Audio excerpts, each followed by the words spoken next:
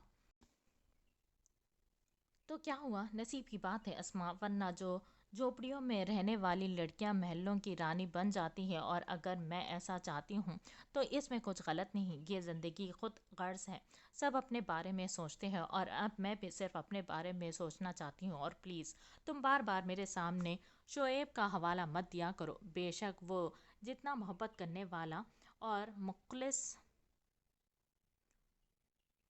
ہو پر میرے لیے اہمیت نہیں رکھتا۔ غصے سے کہتے وہ اپنے کام کی رفتار بڑھا چکی تھی۔ اسما کو اس کی سوچ پر افسوس ہوا تھا، پر وہ سمجھ چکی تھی کہ جیسے حالات زرمش کے دیکھے تھے، پھر کچھ بھی سوچنا اس کے لیے معمولی تھا۔ ایک تلخ مسکراہٹ اس کے ہونٹوں پر آئی تھی۔ کتنا مزاح خیز تھا کہ سوچنا بھی کہ کوئی محلوں میں رہنے والا شخص گندی بستی میں آئے گا جہاں وہ رہتے تھے۔ بلیک ویگو دھواں اڑاتی گراؤنڈ میں رکی تو سب پلٹ کر اس گاڑی کی جانب دیکھنے لگے۔ وہ گاڑی کسی کی تھی، وہاں کھڑا ہر اسٹوڈنٹ جانتا تھا۔ زین اور ضیا وہیں کھڑے تھے، کالر درست کرتے۔ وہ فخریہ اس گاڑی کی طرف بڑھے۔ جب گاڑی کا دروازہ کھولتے وہ اپنی ناک کو انگوٹے سے رب کرتا گاڑی سے باہر نکلا اور گاڑی کی چابی زین کی جانب اچھالی۔ سفید شرٹ اور بلیو جینز پر براؤن برانڈڈ بوٹ پہنے، بالوں کو ہاف پونی باندھے ہوئے تھے۔ گریبان کے اوپر کے دو بٹن کھلے ہوئے تھے جس سے اس کا کثرتی سینہ نمایاں تھا۔ گلے میں لٹکتی وائٹ گولڈ کی چین اور ہاتھ میں ویسا ہی بریسلیٹ پہنے، کف کونیوں تک فولڈ کیے۔ کف اوپر ہونے کی وجہ سے اس کے ہاتھ کی موٹی نسیں بہت نمایاں تھیں۔ آنکھوں پر ڈارک براؤن ریبن کے گلاسز لگائے وہ ایک مکمل بیڈ بوائے لگ رہا تھا۔ ایسا نہیں تھا کہ سٹائلنگ اور پیسوں کے لحاظ سے پوری یونی میں وہی مشہور تھا، بلکہ اس کے لیول کے بہت سے گروپ تھے یونیورسٹی میں، مگر وہ سب سے ہٹ کے مانا جاتا تھا۔ اس کی وجہ اس کی بیزار اور لاپرواہ طبیعت تھی۔ کافی سارے لوگ اسے آدم بیزار کہتے تھے۔ کوئی شخص بھی ایسے چیز تلاش نہیں کر پایا تھا جس سے وہ ایہان دلشیر کے چہرے پر مسکراہٹ بکھیر سکے۔ وہ حسین شہزادہ ہمیشہ سے ناخوش سڑیل ہونے کے حد تک سنجیدہ مزاج تھا اور ہمیشہ ناخوش ہی رہنے والا تھا شاید۔ ہائے! وہ جیب میں ہاتھ ڈالے ضیا اور زین کے ساتھ اپنے ڈپارٹمنٹ کے کوریڈور سے گزر رہا تھا جب ایک لڑکی اس کے سامنے آئی۔ ریشم سے ڈارک براؤن بال اس کے کندھے پر ڈالے تھے، لانگ بلیک اسکرٹ پر سفید شرٹ، ایک ہاتھ میں گھڑی اور مختلف قسم کی انگوٹیاں، سرخ لپسٹک سے مزین ہونٹ۔ اگرچہ وہ ایہان نہ ہوتا اور کوئی دوسرا کمزور نفس کا مالک ہوتا تو ضرور اس پر پگھل جاتا۔ اس لڑکی کے سامنے آنے کی دیر تھی کہ ایہان نے ناگواری سے آنکھیں پھیری تھیں۔ یہ لڑکی مال اور دولت میں ایہان دلشیر کی ٹکر کی تھی، حسن میں بے مثال تھی۔ کئی لڑکے اس کے پیچھے پاگل تھے، پر ایہان دلشیر اس کی ضد تھا۔ راستے سے ہٹو ایلف، ایہان نے دانت پیستے کہا تھا۔ اپنا نام اس کے منہ سے سن ایلف دلکشی سے مسکرائی تھی۔ تمہارے منہ سے میرا نام کس قدر حسین لگتا ہے نا گرلز؟ ایلف نے اپنے ساتھ کھڑی لڑکیوں سے تائید چاہی تو انہوں نے برابر سے اس کی بات کی تائید کی، جبکہ ضیا اور زین پرجوش انداز میں ایہان کو دیکھنے لگے جو ایلف کو ہی دیکھ رہا تھا۔ وہ منتظر تھے ایہان کی طرف سے کسی تڑکتے بھڑکتے جواب کے۔ یو نو واٹ ایلف، مجھے بھی ایلف نام بہت پسند ہے، پر جانتی ہو ایلف نام ادا کرتے میرے ذہن میں بہت محبت کے ساتھ ایک لفظ آتا ہے، ایہان نے آگے بڑھتے نرمی سے کہا۔ ایہان کی باتیں سن ایلف کی بانجھیں کھل اٹھی تھی۔ وہ مسکرا کر ایہان کے مزید قریب ہوئی۔ کون سا لفظ؟ ایلف نے بے قراری سے پوچھا، جبکہ زین اور ضیا کا منہ ایہان کی بات پر اترنے لگا تھا۔ کیا ان کا روڈ اور ڈیشنگ دوست بھی کسی لڑکی پر پھسل رہا تھا، وہ بھی ایلف جیسی لڑکی پر جو بہت گھمنڈی اور مغرور تھی؟ ویسے بھائی آپس کی بات ہے، ایہان اپنی جیسی لڑکی ہی چن رہا ہے۔ بدتمیز، بد مزاج اور زین ضیا کی طرف جھک کر کہنے لگا، لیکن بات مکمل ہونے سے پہلے ہی احان نے اس کے پاؤں پر بری طرح سے ٹھوکر ماری تھی۔ اوپ سوری یار، یہ تشدد ہم پر مت کیا کرو، پتھر جیسے پاؤں ہے تیرے۔ اپنے پاؤں کو مسلتے زین نے دہائی دی، پر وہ تو واپس ایلف کی جانب متوجہ ہو چکا تھا۔ تم اپنے ٹٹ پنجے دوستوں کو چھوڑو ایہان، اور بتاؤ تمہارے دماغ میں کیا لفظ آتا ہے مجھے دیکھ کر، وہ بھی محبت بھرا؟ سینے پر ہاتھ باندھے ایلف نے آئی برو اچکائی تھی۔ بہن جی۔ ایک آنکھ دباتے وہ ایلف کے تن بدن میں شعلے بھڑکا گیا، لیکن یہ جھوٹ نہیں بلکہ حقیقت تھی کہ ایلف نام سے اسے بہت محبت تھی، لیکن اس محبت کی نسبت بہن تھی۔ بھلا وہ کیسے کسی ایلف نام کی لڑکی کی طرف کسی دوسری نسبت سے دیکھ سکتا تھا؟ تمہیں بھی تو معمولی سی لڑکیاں بھیا کہتی ہے۔ یو نو واٹ ایہان دل شیر، تم بھی اسی لائق ہو بلڈی بھائی جان۔ اس سے پہلے کہ ایہان راہداری عبور کرتا، ایلف استہزائیہ بولی تو ایہان کے چلتے پیر رکے تھے۔ وہ جانتا تھا ہمیشہ اپنی منہ کی کھا کر وہ بگڑی نواب جاتی ایسے ہی تل ملا کر بکواس کرتی ہے، وہ ہمیشہ کی طرح بے نیاز ہوتا تھا، لیکن اس بار اس کا جملہ ایہان دل شیر کو بری طرح سے چبھا تھا کہ اس طنز کے پش منظر یاد آنے پر ایہان کے چہرے کے زاویے بری طرح سے بگڑے تھے۔ ایلف پیر پٹکتی وہاں سے جا چکی تھی، جبکہ ایہان کا پھر سے موڈ بری طرح سے خراب ہوا تھا۔ یو نو واٹ، یہ سب تم دونوں کی احمق حرکات کی وجہ سے ہوا ہے۔ غصے سے زین اور ضیا کو وارن کرتا وہ اپنی کلاس میں داخل ہو گیا تھا۔ اس لڑکی کی وجہ سے کل سے ہمارے بڈی کا موڈ آف ہے۔ ایک بار وہ بہن جی مل جائے تو ایسا مزہ چکائیں گے کہ یاد رکھے گی، ضیا غصے سے کہتا ایہان کے پیچھے کلاس کے روم میں داخل ہو گیا تھا، جبکہ زین ہمیشہ کی طرح ہنستے ہوئے روم میں داخل ہو گیا تھا۔ اتنا وہ بھی ایہان کی طرف سے واقف تھا کہ بظاہر وہ معاملہ جو جتنا بھی پرسکون، لیکن اگر اندر سے بھڑک جائے تو جب تک بھڑکانے والے کو خاک نہ کر دے سکون سے نہیں بیٹھے گا۔ تو اس بہن جی کی تو واٹ لگنے والی تھی۔ خون کی چینٹیں اس کے ہاتھ پر گرنے سے اس نے موبائل سے نظر اٹھا کر غصے سے اپنے آدمی کو دیکھا۔ سوری سر، پر یہ بندہ کچھ نہیں اگل رہا، اتنا مارا ہے لیکن بہت ڈھیٹ ہے، اب ادمرا ہو گیا ہے، گارڈ نے پیچھے ہٹتے ڈرتے ہوئے بتایا۔ بہت ٹائم ویسٹ کیا ہے تم لوگوں نے میرا، اور شرٹ بھی گندی کر دی، سرسراتے سرد لہجے میں کہتے فون ٹیبل پر رکھتے اس نے آہستہ کے کف فولڈ کیے، آستین کے کف فولڈ کیے اور کرسی پر بیٹھتے ادمرے شخص کا منہ دبوچا تھا، جبکہ اس شخص نے نفرت سے اسے دیکھا۔ میں بہت شریف سمجھتا تھا باران دلشیر تمہیں، پر تم ایک درندے ہو، میں یہ بات سب کو بتاؤں گا۔ خود میں ہمت مجتمع کرتے وہ غرایا تھا۔ شریف تو میں واقعی ہوں، یہ تم نے ٹھیک کہا، لیکن صرف ان کے لیے جو مجھے نہیں جانتے۔ تمہیں کس نے اجازت دی تھی کہ تم مجھے جاننے کی کوشش کرو، میری کھوج کرو؟ اس کے منہ پر ایک زوردار مکہ مارتے وہ چلایا، کرسی پر بیٹھے وجود کے ناک سے خون کا فوارہ پھوٹ پڑا۔ تم مجھے جان سے مار دو، ورنہ میں تمہاری حقیقت سب کو بتا دوں گا کہ بہران دل شیر ایک عادی مجرم ہے، وہ شخص نیم بے ہوشی میں بول رہا تھا۔ باران ہنسا جیسے اس کی بات نے بہت لطف دیا ہو۔ ڈاکٹر کو بلاؤ، اس کا علاج کرواؤ، یہ بننا نہیں چاہیے، لیکن یاد رہے کہ اس کے ہاتھ کچھ لکھنے کا قابل نہ رہے اور اس کا منہ کچھ بولنے کے، اسے معلوم پڑنا چاہیے میرے معاملات میں بولنے کا انجام۔ اس نے صفاقی سے کہتے پاکٹ سے رومال نکال کر منہ صاف کیا اور بیسمنٹ سے باہر نکل گیا۔ اس کا رخ اب ایک مخصوص کمرے کی طرف تھا۔ صاحب آپ کا جوس۔ ایک نوعمر لڑکی جس نے جوانی کی دہلیز پر قدم رکھا تھا، نوخیز جوانی کا دور تھا، اور اس کچی عمر میں ہی فوراً اسے کسی بے درد شخص کی محبت نے چھوا تھا۔ وہ ٹیبل پر اس کا اشارہ ملنے پر جوس رکھ چکی تھی، لیکن اب بھی وہیں گمسم انداز میں اسے روکے شخص کو دیکھ رہی تھی جس کے صرف ظاہر سے واقف تھی۔ مقابل نے نظر اٹھا کر آئی برو اچکائی تھی۔ اب تک یہیں کھڑی ہو، کوئی کام ہے؟ ارزق خانزادہ کی کرخت آواز پر اس کی ہتھیلیاں پسینے سے بھیگنے لگیں۔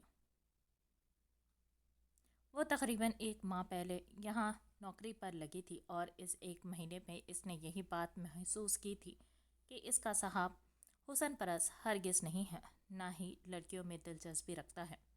آپ سے کچھ بات کرنی ہے، اس نے نظریں جھکائے ہچکچاہٹ سے کہا۔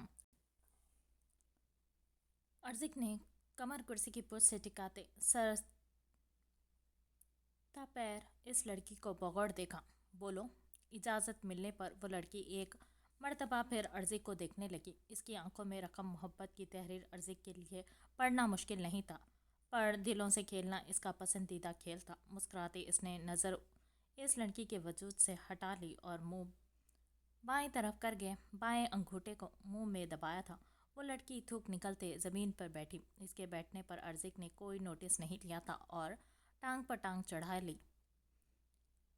بلیو جینز، سفید ہاف آستین شرٹ اور ہاتھ میں سلور رولیکس، اسی ہاتھ میں وائٹ گولڈ کا چھلا اور گلے سے جھانکتی وائٹ گولڈ کی باریک چین۔ میرے پاس اتنا وقت نہیں کہ تمہاری خاموشی کی زبان سمجھوں۔ جو بھی ضرورت ہے یا جتنے پیسے چاہیے چوگیدار کو بول دو۔ وہ کھڑا ہونے لگا تھا کہ وہ لڑکی ایک دم بول پڑی تھی، پیسے نہیں چاہیے، محبت چاہیے۔ اس کی ہمت اور جرأت پر ارزق اش اش کر اٹھا۔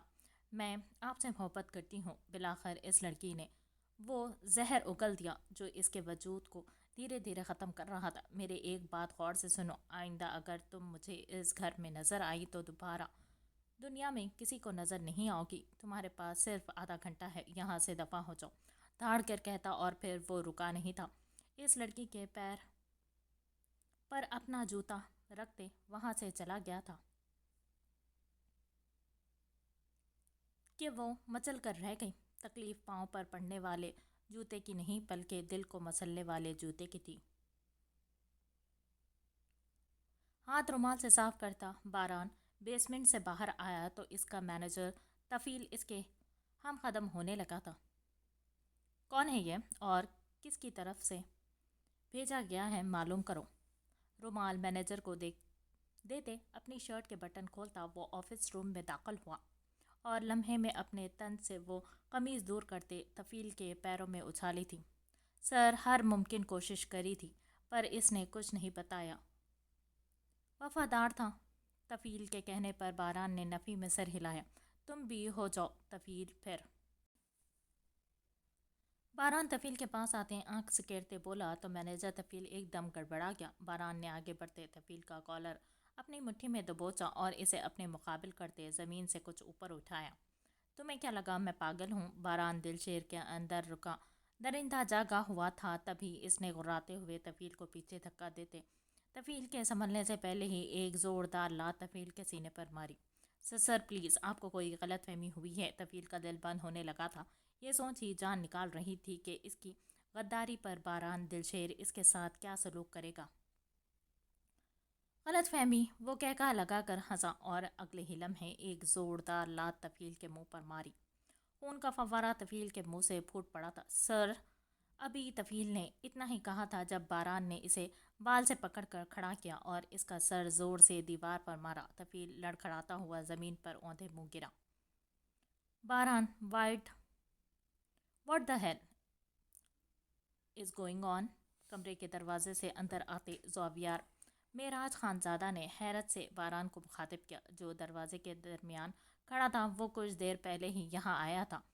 زاویار کے آفس روم میں بنا اجازت آنے والا شخص صرف زاویار معراج خان زادہ ہی ہو سکتا تھا۔ اس کے علاوہ اس کی اجازت ایہان تک کو نہیں تھی۔ Please leave it this moment Zaviyar. Zaviyar کو شعلہ بار لہجے میں جھڑکتے وہ اب اپنے ٹیبل کے دراز سے کچھ تلاش کر رہا تھا۔ زاویار اس کی بات کو نظر انداز کرتے اندر آیا اور اسٹڈی کا دروازہ بند کر دیا۔ بے شک باران کا بہت رعب، دبدبا اور دہشت تھی، لیکن اس کا 1% اثر بھی زاویار پر نہیں ہوتا تھا۔ اگر باران خطرناک تھا تو زاویار بھی اس کا جگری دوست تھا۔ ان کی دوستی کا اندازہ اس بات سے لگایا جا سکتا تھا کہ اگر ایک کمینہ تھا تو دوسرا سوا کمینہ۔ سنگل سیٹر صوفے پر ٹانگ جمائے بیٹھتے زاویار نے ٹیبل پر رکھا سگریٹ کا ڈبہ اٹھایا تو اپنی دراز میں کچھ تلاش کرتے باران کے ہاتھ رکے تھے۔